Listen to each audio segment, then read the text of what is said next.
प्यारे बच्चों, आज मैं आपके लिए एक बहुत ही प्यारी सी नई नज्म लेकर हाजिर हुई हूँ। तो मेरे साथ सब मिलकर गाइए।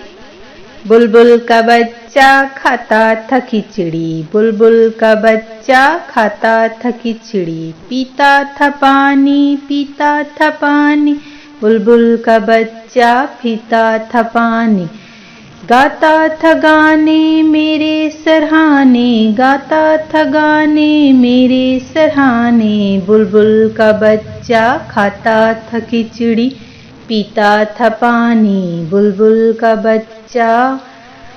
एक दिन अकेला बैठा हुआ था, एक दिन अकेला बैठा हुआ था, मैंने उड़ाया वापस न आया, मैंने उड़ाया वापस न आया, बुलबुल का बच्चा, बुलबुल का बच्चा खाता था खिचड़ी, पीता था पानी, बुलबुल का बच्चा।